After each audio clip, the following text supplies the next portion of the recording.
This is such a beautiful sight to see, especially for those of us who are so tired of the winter. This is one of our holding yards that we brought the bees back just to feed them, treat them. It's about 60 degrees. It's Saturday. What is this? The 22nd of April. And see, man, they are getting at it. We fed these the other day, day before yesterday. And look at that. That's empty already, gallon and a half, or at least close to empty. Is this a dead out? Is it actually marked? It looks like it's going to be close to being a dead out here. Let's see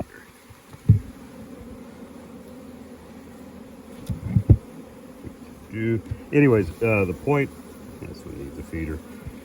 We had some, we were splitting the bees down in California. Anyway, I'm just checking to see whether, yeah, they're hitting the feeders here, you can see.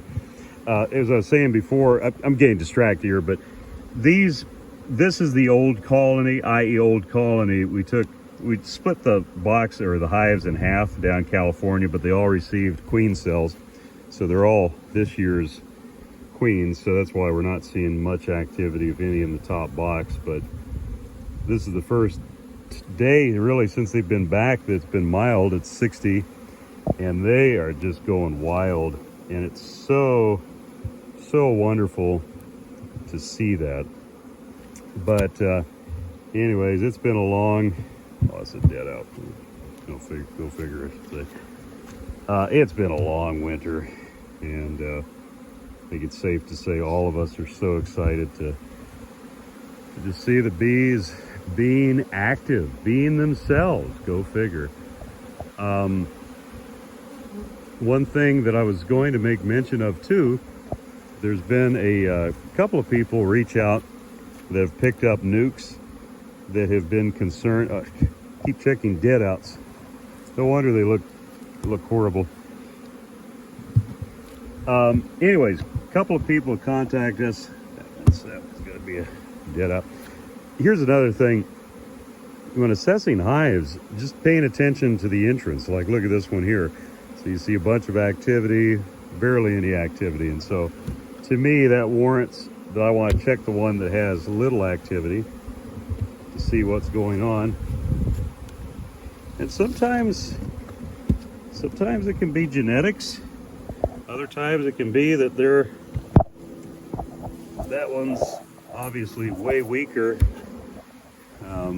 than the one beside it. So this is kind of another tip, is just look at the entrance. Look at the entrance. What's the activity look like? But anyways, I had a couple of people contact us about seeing like 100, 200 dead bees in the bottom of the nukes. That's, to me, makes sense. I mean, obviously you don't want to see that, but if you do, it's not, it doesn't strike me as odd, simply because of how cold our weather's been. And as the bees die off, they're clustered together, and so they're not focusing much attention on the hygienic behavior of cleaning their nest. They're just focused on clustering together, maintaining the brood area, constant temperature. And so I wouldn't spend too much time being concerned about that. If it's an inordinate amount of bees, like if there's an inch of dead bees on the bottom of the nuke, that's obviously unacceptable. Either way, I mean, feel free to contact us if you have concerns, but there was a couple of people that mentioned that, and that's just because of the cold weather we've been getting. The bees just haven't had a chance to really break their cluster and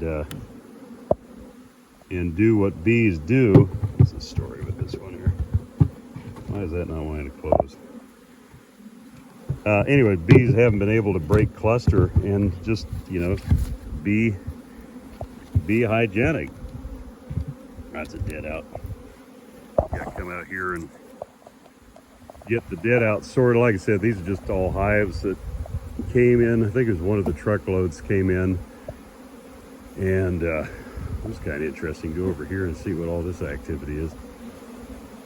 But anyways, yeah, one of the truckloads came in, and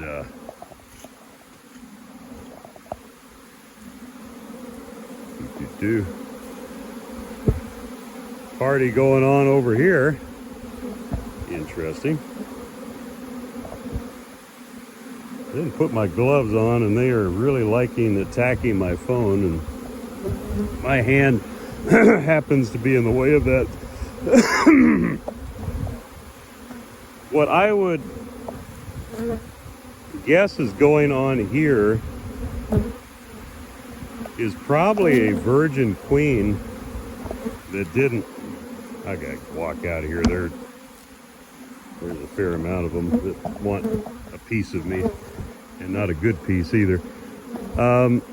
Yeah, I would venture to say that a lot of these are a lot of that activity is from a virgin queen or two that probably is going out on an orientation or a mating flight, and is attracting all those other bees with their pheromones.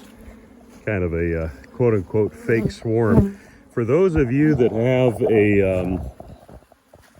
have a hive that overwintered and is looking strong, definitely make sure to mite treat it. But then with this milder weather that we have coming up, you're definitely going to want to be on the lookout for swarming, or at least for swarm cells, because yeah, it's just like people. The bees have been trapped inside for a while, and they get anxious, especially when the days are getting longer. They can feel spring in the air. When we get this milder weather here later in the week, and it's supposed to get, here's another little trick, by the way. You got bees after you, get in your truck, close your door, and then take your veil off. It saved me a lot of stings in the face in the past. But anyway, when we get this milder weather, the bees are going to be super pumped, like even just as you're seeing here, just the activity. They are out there, they want to feed, they want to get brood rearing, they want to get going for the year. And so there's going to be a pretty strong swarm impulse, especially since we've got pollen available, and then also the maples are starting to bloom. So between the honey flow and the pollen flow, I guess, bees are definitely going to have a strong swarm impulse if they've overwintered and are looking good. So treat for mites, but then also check for swarm cells if you've got strong overwintered colonies. I will catch you later. Take care.